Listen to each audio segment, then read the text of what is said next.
The war is won. From Normandy to Vietnam, our troops met the enemy and showed them the power of the German people. At times, the lines wavered, and tricky maneuvers put us on the edge, but in the end, God was with us. The victory was not complete, but with the shipping lanes and economy of France collapsed and the Ottomans beginning to lose ground, a peace was called for. In it, negotiations, Germany walked away with its historical territory in Alsace-Lorraine and forced the French to cede their Asian territories to our allies in Siam. Hardliners in Germany called for the war to continue to complete victory, but Bismarck's government signed the peace due to an internal crisis brewing. During the middle of the war, elections were done and the ruling party lost utterly to the SDP. Liberals who sought reform from within. In a shocking and brazen rejection of the Constitution, Bismarck and the General Staff refused to cede power and formed a wartime junta. With the war ended, power was finally handed over, with most, including the Bundeskanzler, being clapped in chains awaiting trial. With a power vacuum in Berlin, the Kaiser has stepped in himself. Now grown up and hardened from war, he has a vice grip on the government and ordered troops to march on Bavaria to incorporate the last of Germany's wayward kin. Perhaps this is the return to power of the Kaiser, or perhaps a stepping stone to more radicalism. This is the 6th episode of our roleplay multiplayer game of Victoria 3 as Germany. We are continuing with our ongoing Germany Vicky 3 game, where we just came out of World War I as the victor. Concessions were minor compared to what was originally demanded, but the war didn't go fully out. France's economy essentially collapsed due to our naval warfare, and a peace was signed. So we're in very good shape. The only remaining Germanic state that is not currently in the empire is, of course, Bavaria. We'll mobilize our troops, having freshly fought on the front with Alsace-Lorraine, Normandy, and Africa and Siam. We have many veterans. The King of Bavaria attacked his own citizens who were crying out for a unified Germanic nation, and that we cannot stand. He will be put on trial and dealt with accordingly. We are running a bit of a surplus and won't last for long when we're in the war, and in addition to that, we have all that debt we took on from Austria and the Spanish. All right, let me go over a few things. What we're going to basically go with is that Oscar von Hohenzollern, who's our Kaiser right now, he's a reformer. He's very liberal. So he's actually like supporting a reform movement within Germany. What happened in the war, though, was when this new government, the Free-Minded Party and the SDP, took power, the General Staff and Bismarck refused to cede power to the new government. They basically just said, like, you got elected, you're in power in the Bundestag, but we're not going to basically hand over the reins of the government. So Bismarck and the General Staff of the German military effectively ran an illegitimate government for a year and a half during the war. They will, of course, justify it reasonably that it was a world war, there was no time to transition to a liberal government, and fears of, potentially backing out of the war.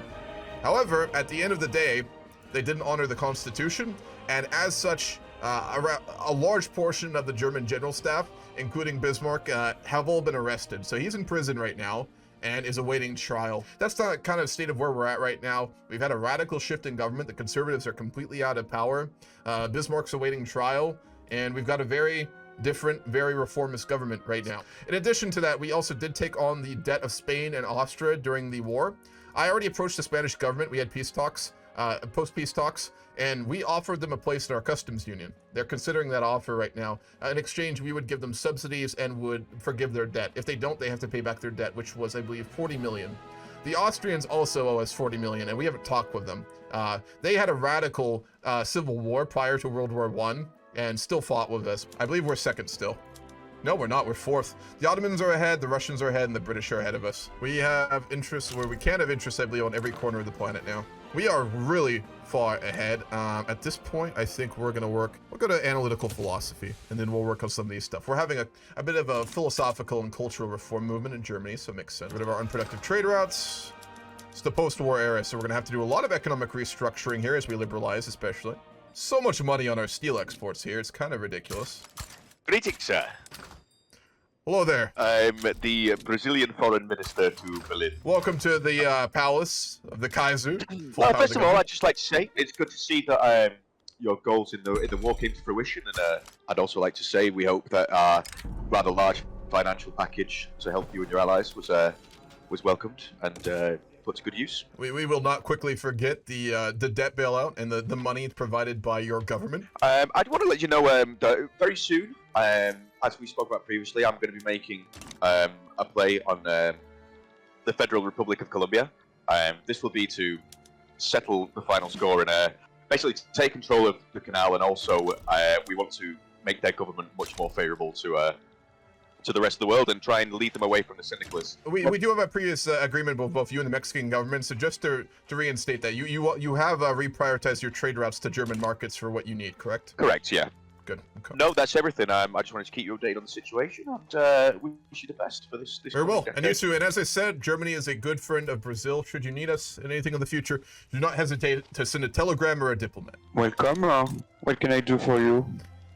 It is time for us to have a very important talk. Our colonies to the south of your country have grown large and prosperous with time. I'm here at the bequest of my Kaiser, a man who, like his forefathers before him, sees the economic opportunities of the world over to be a great value to Germany as we come closer and closer to eclipsing the British, as we've already passed the French. Germany has what many Europeans would consider a colonial system.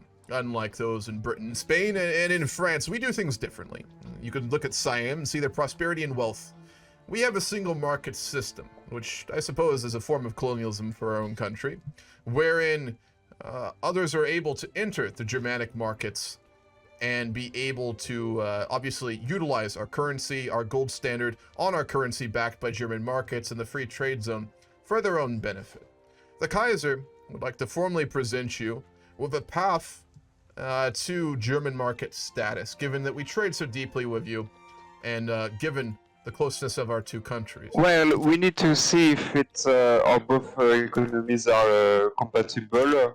It's gonna need a lot of works from our economists. The, let's say, standard of living of my people drop because of unfortunate consequences.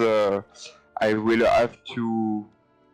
We will see at the beginning of this union. Well, at least have a consideration. We'll send you our paperwork on what we've kind of looked into here. For let's say political assistance, military assistance. We'd be happy to provide your government a permanent guarantee of sovereignty. We are not in, let's say, danger right now, but if it comes to it, well, I'll leave you to your thoughts. I thank you for the time. You had the formal, obviously, thanks of the Kaiser for consideration, and we will speak soon. I am Kaiser Oscar von Hohenzollern.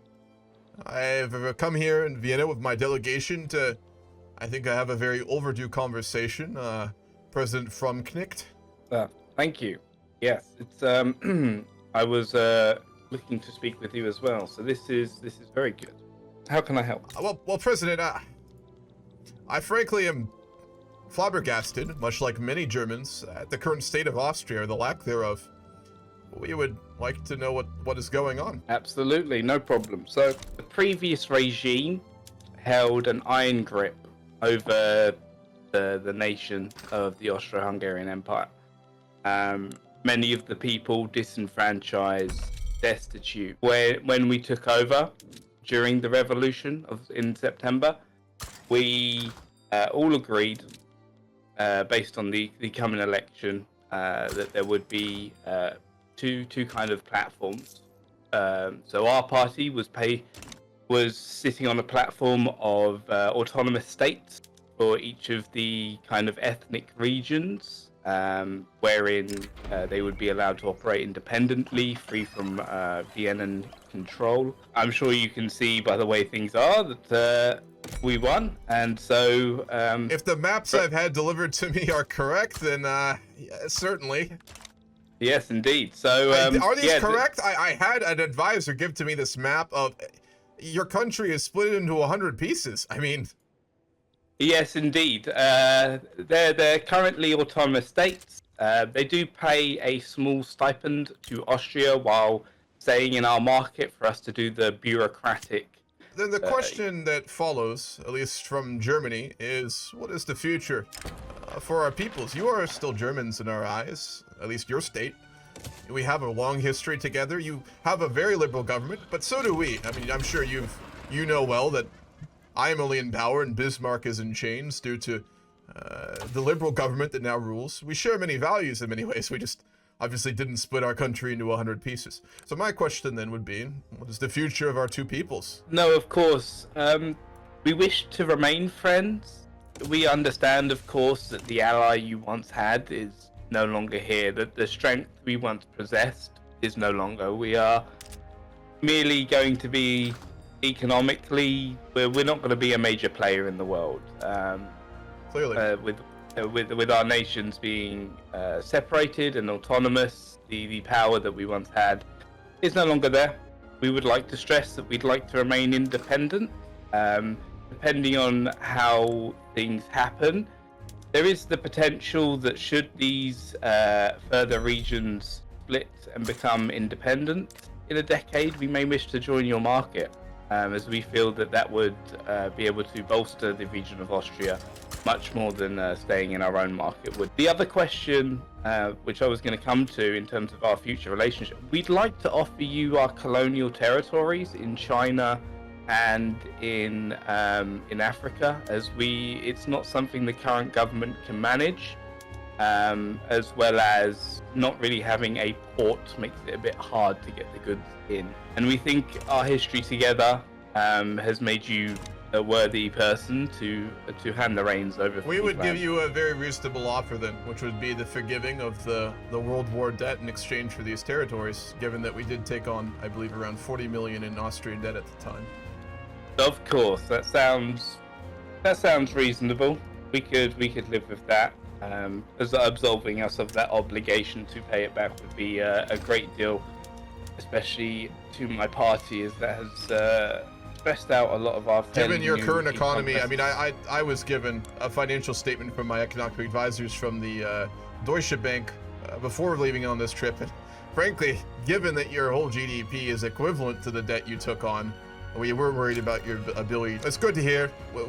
I must say, I'm going to be leaving Vienna much less worried than when I came here. It's been a pleasure, President Fromknecht, and I hope to speak with you again. Indeed, you too. Have a pleasant trip home. God damn, that's wild. He really went with Federal Austria. God damn. Like, our number one ally is just gone. Just doesn't exist. No power at all. An uprising of some natives there. We're getting a little into Belgian territory here, but that's fine. So again, the Kaiser is very pro-colonial, like his father. So the Kaiser, who now has effectively control, he's a reformer. He's a very liberal guy, but he's also very much a colonizer, colonial administrator. He's very pro-colonial. So we just got a deal of the lifetime there. Let's see how many people are in this. 500,000, 2 million, 3 million. Yeah, so we're gonna get around 4.5 million people out of that. And a lot of really good geography too. And the other thing is we've eaten their economic power. I mean, he's willing to join our economic union in the future, I think, which is good. We really just took on the economic power of Austria with what they've done. Without a major ally, which is a big cost, but with a lot more. So we need to go about finding another great ally, to be honest. The Russians we fought a world war with, but it was always the Austrians who had more of the relationship with the Russians rather than us. Exporting more of our ammunition, our economy is going back up again, slowly but surely. We have really high market competitiveness, given we're laissez-faire free trade. So we'll be able to get a lot of what we need there. Increases our profitability across the board and frees up more laborers, which we very much need right now. We've had a huge population boom, ironically, during World War I. Once we get those states, we'll have way more, but it's not quite enough for what we need. I mean, our economy is just monstrous. We just eat anything we can take at this point. We have a lot of jobs. We have a lot of specialized industry. We don't need an excess of fish, so we're gonna throw out some jobs. I'll create some radicals, but it's fun. Franconia and Bavaria are in turmoil because they've been recently annexed. Let's go also integrate them, and then we'll work on law reforms. Given we have a liberal government in power who's seeking many reforms, let's take a look at our primary party, which would be the intelligentsia. What laws do they want passed? Guaranteed liberties. That would make a lot of sense. They want a unitary government, which everyone does. We're going to go for unitary government. We basically, at the beginning, I wanted to roleplay out a decentralized formation of Germany, where the states kind of came together more diplomatically and through widespread movements to create a singular government, which we did, which is why we had a very decentralized government. That's what centralization obviously is for these laws, which one of the mods we have on the pack ad. Now that we have a formal German empire, the whole country is really unified, both conservatives and liberals around the federal government, right? It would make sense at this point we would be reforming into a unitary government. The grand project of mechanizing agriculture throughout the German Empire is complete. Never before has such abundant yields been tallied. Increased minimum wealth for everyone. Party-affiliated newspapers have been proliferating during the election season. Publications associated with free-minded People's Party have been particularly effective, spreading the party line.